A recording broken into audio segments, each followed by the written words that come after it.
wrote the letter at the very start of Poppy Playtime? This question has been lingering in the back of every theorist's mind ever since the game first released 4 years ago. It's the first thing we see as soon as we open the game, and it's the entire reason behind our player going through all of this trouble. So who wrote it, and why does it have so much importance? Well, although there's barely anything we know about this letter, the little evidence that I've gathered is enough to answer this question and possibly predict how this entire game series will end. Because I've spent the last few days researching and looking for every piece of evidence that could help me solve this mystery, and today we'll be going through all of the theories I've found to find what could possibly be the answer to this 4-year-old question. To start, let's actually analyze this letter. The letter reads, "Everyone thinks the staff disappeared 10 years ago. We're still here. Find the flower." Now, before we can actually go into the theories, let's just go over what this actually means, because these 3 simple sentences provide a whole lot of information. The first sentence establishes a major key anchor point for the overall lore of the games. The staff disappearing 10 years ago obviously references the Hour of Joy, which we know from the alarm tape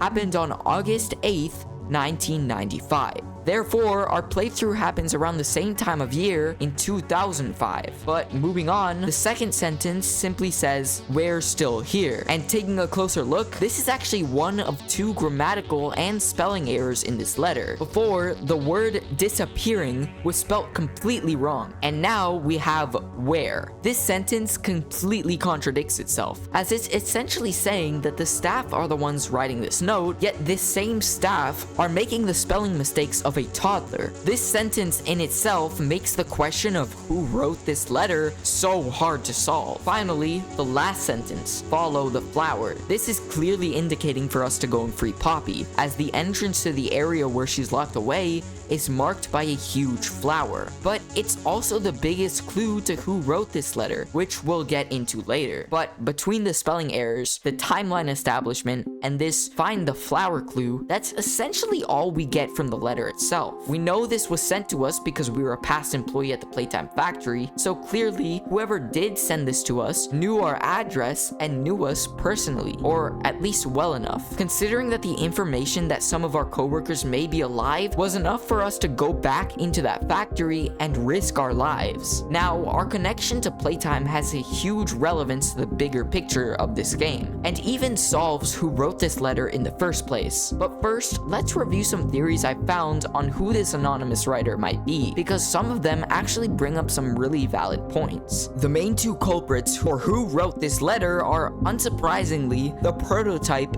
and Poppy. So let's go over the evidence for both of these suspects and who is actually the one to have written this letter, because both of these culprits actually have a ton of evidence behind them. The prototype is first on our list, as he's probably the most popular theory of them all. The evidence for him, also funnily enough, isn't really that strong. It's mostly based on assumption. You see, with the prototype being the main antagonist of Poppy Playtime, it'd not only be a huge twist to have him be the one to have brought us here, but it makes sense why his handwriting is so messy. He's also one of the few people at Playtime who would have our address in the first place. Considering he's clearly able to traverse through the factory, finding our specific address wouldn't be too hard. And considering Poppy was locked away in a cage at this time, it makes more sense for it to be the prototype. But again, it at least makes sense why this handwriting is so strange, because his hands are literal metal sticks pieced together. He shouldn't be able to write in an actual solid way. The only mishaps there are with this theory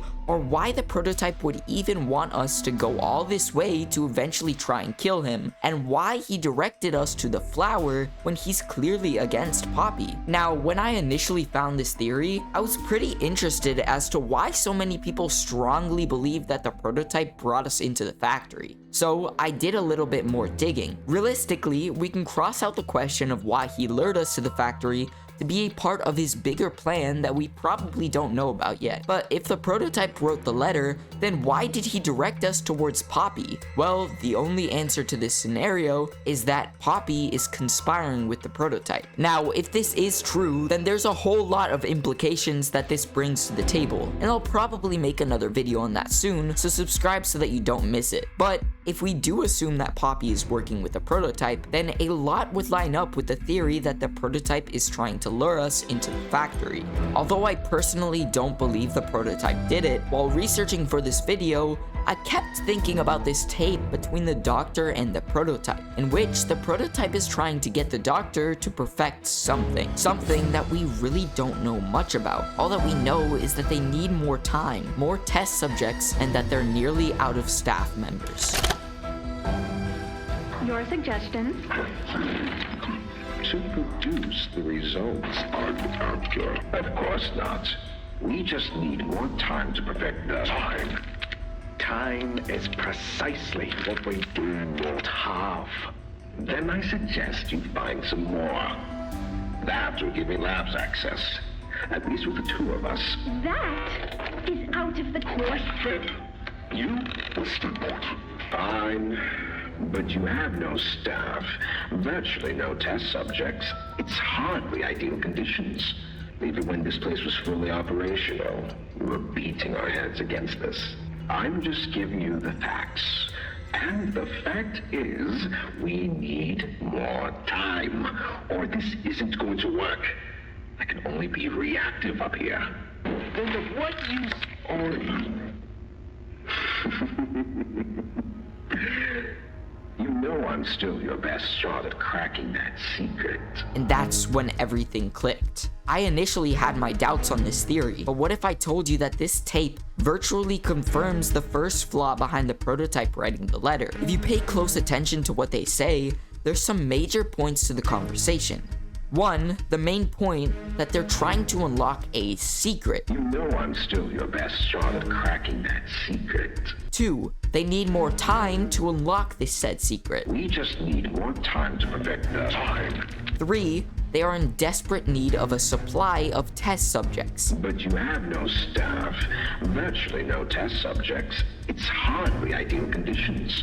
And four, the labs have something that they need in specific. That will give me labs access. When I took a look at this tape in a grander scale, I honestly started to believe more and more that the prototype was the one to write this letter. Here's what I think this tape truly means. If you think about the prototype in terms of what his grand goal could be, I think it's to escape the factory and live on the outside as a normal human being. Ultimately, being stuck in a toy factory with little to no food left isn't the best life to live. There's also the elephant in the room that he's not a normal human.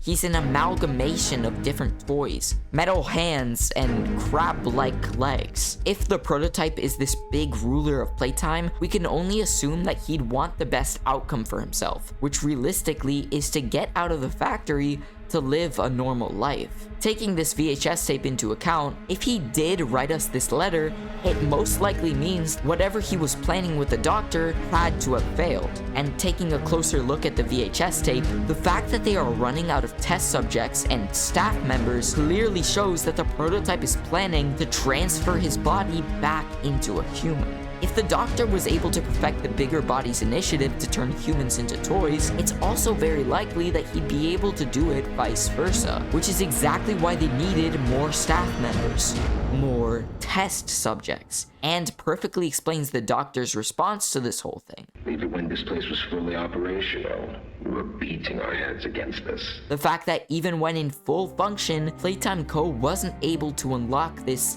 secret lines up perfectly with the fact that we've never had any sort of report or case of a toy being transformed back into a human. Clearly, the prototype needs a new vessel, a new test subject to use to be transformed into. He needs something from the labs as well, which is coincidentally the same area that we are thrown into at the end of chapter 5. If the prototype did write this letter, then he most definitely wanted to lure us in so that he could use us to his full benefit. We are deliberately going into this lab to retrieve whatever it is the prototype needs, and unknowingly giving him exactly what he wants. I'm not gonna lie, the evidence lining up here is pretty solid, but there's another suspect for who wrote this letter that honestly lines up just a little bit more. For Poppy, the lines of this letter line up nearly perfectly, the only error being the fact that this letter is supposedly sent by Playtime employees from the "we're still here" part. But then again, this can easily be debunked as Poppy just trying to make the letter more convincing for us to return. But the rest of the lines are literally perfect, and even bring up their own realms of possibilities for theorists to develop on.